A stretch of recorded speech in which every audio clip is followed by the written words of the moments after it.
Shalom Aleichem. Shalom Aleichem. Shalom Aleichem. Topic for today is the living stones. Living stones. The text is from Apostle Peter's first letter, chapter 2, verse 4 and 5. పేతురు భక్తుడు రాసిన మొదటి పత్రిక 2వ అధ్యాయము 4-5 వచనాలు. మనుషుల చేత విసర్జింపబడినను దేవుని దృష్టికి ఏర్పరచబడినది అమూల్యమును సజీవునైన రాయగు ప్రభునొద్దకు వచ్చిన వారే యేసుక్రీస్తు ద్వారా దేవునికి అనుకూలమునకు ఆత్మ సంబంధమైన బలులు అర్పించుటకు పరిశుద్ధ యాజకులుగా ఉన్నట్టు మీరును సజీవమైన రాళ్ల వలె నుండి ఆత్మ సంబంధమైన మందిరముగా కట్టబడుతున్నారు. మీరును సజీవమైన రాళ్ల నుండి ఆత్మ సంబంధమైన మందిరముగా కట్టబడుతున్నారు. ఈ లేఖన భాగాన్ని గమనించినప్పుడు all believers are like living stones. విశ్వాసులు సజీవమైన రాళ్ల వలె ఉన్నారు. ఇక్కడ గమనించినప్పుడు ఇక్కడ వీళ్ళు రాళ్ళు చెక్కుతూ ఉన్నారు, సైజెస్లో చెక్కుతూ ఉన్నారు. యేసు ప్రభువు ప్రధాన శిల్పి ఆయన. మనమందరం కూడా ఆత్మములుగా దేవునికి ఒక నివాస స్థలముగా కట్టబడుతున్నాం, మందిరముగా కట్టబడుతున్నాం. The corner stone Jesus Christ. ఆయనకు అనుసంధానం చేయబడిన వారమై మనము ఆయన మందిరములో ఒక సజీవమైన రాయి వలె ఉండాలంటే వాక్యభా గమనించినప్పుడు ఆ అటుపోటకు తట్టుకోవాలి. ఆ ఉలితో చెక్కుతున్నప్పుడు నిజముగా మనకు ప్రభువు ఉలితో చెక్కుతూ ఉన్నప్పుడు మనకు బాధ అనిపిస్తుంది. అనగా క్రమశిక్షణ అనేది చాలా అవసరం. Discipline process. నువ్వు సజీవమైన రాయి వలె ఉండాలంటే ప్రభుని అనుక్షణం చెక్కాలి నేను. ఎందుకని ఆ మందిరంలో ఫిట్ కావాలంటే నువ్వు ఆ మందిర కట్టడంలో నీ ఒక రాయి వలె ఉండాలంటే, అందులో పొందుపరచబడాలంటే ప్రభు నేను అనుక్షణం చెక్కి అందులో అమరుస్తాడు.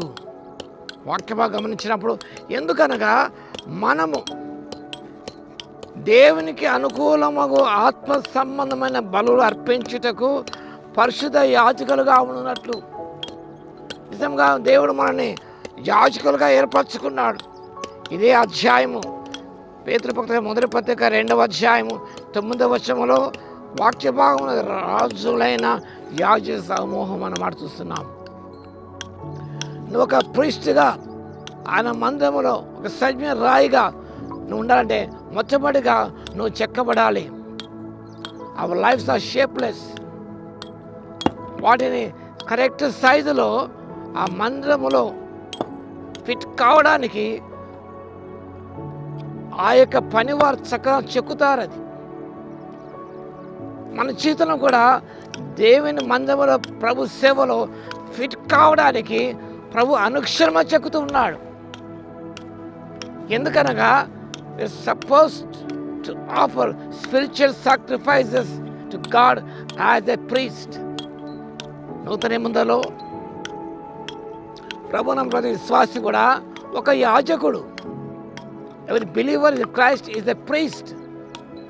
ఒక దేవునికి అనుకూలమైనవి, మనకు అనుకూలమే కాదు, మనకిష్టమైనవి కావు, ఆత్మ సంబంధమైన బలులు అర్పించడానికి ప్రభు నేను అనుక్షణం చెక్కుతూ ఉంటాడు.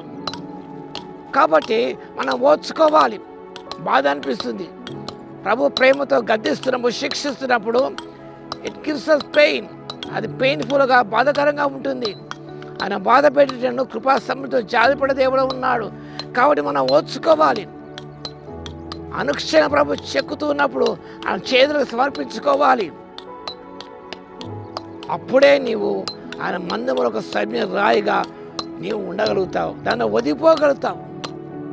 లేనట్టయితే చాలా కష్టం. కాబట్టి నేను సజీవమైన రాయిగా ఉండి ఆత్మస్థం వల్ల అర్పించబడాలంటే ప్రభు నిన్ను అనుక్షణం చెక్కుతూ ఉండగా ఆయన ప్రధాన శిల్పి కాబట్టి ఆయన చేతులకు అప్పగించుకున్నప్పుడు ప్రభు నిన్ను చక్కగా ఆయన షేప్లెస్ జీవితాన్ని ఒక చక్కటి రూపంలో వచ్చినట్టుగా నేను చెక్కి ఆయన మందిరంలో నేను నిలబెడతాడు. అలా నిలబెట్టడానికి పరిశుద్ధాత్మ దేవుడి శక్తిని దయచును గాక. ఆమె స్తుతికి పాత్ర మహోన్నతర మీకు వందనాలు స్తోత్రాలు తండ్రి. మీరు ప్రధాన శిల్పినైనా, మీ చేతుల శిల్లాంటి వారం తండ్రి, ముడి పదార్థాలు లాంటి వాడినైనా అనుక్షమ చెక్కండి మా తండ్రి. మీకు అనుకూలమైన ఆత్మ సంపదలు అర్పించక ప్రభువా, మీ మందిరంలో తండ్రి మేము అక్కడ ఒదిగిపోవడానికి తండ్రి సహాయత మాకు దయచేయండి. వాక్యమైన ప్రతిబిడ్డను దర్శించి దీవించమని మీరు గద్దిస్తున్న ప్రేమతో శిక్షించటమునైనా అది స్వీకరించి మా తండ్రి మీ చేతులకు అప్పచెప్పుకొని మీ ద్వారా ఒక చక్కటి మందిరంలో మేము ఒక రాయి వలె, ఒక యాజకుల వలె ఒదిగిపోవడానికి కృపను ఇవ్వగలని స్తోత్రాలు చెల్లిస్తూ యేసుక్రీస్తు పరిశుద్ధ నామములో ప్రార్థించి వేడుకొంచున్నాము తండ్రి. ఆమేన్. మన తండ్రి అయిన దేవుని యొక్క ప్రేమయు, మన ప్రభువును రక్షకుడైన యేసుక్రీస్తు యొక్క కృపయు, పరిశుద్ధాత్మని కన్యుని సహవాసం మనందరికీ, ప్రేమించు వారందరికీ సదాకాలము తోడై ఉండును గాక. ఆమేన్.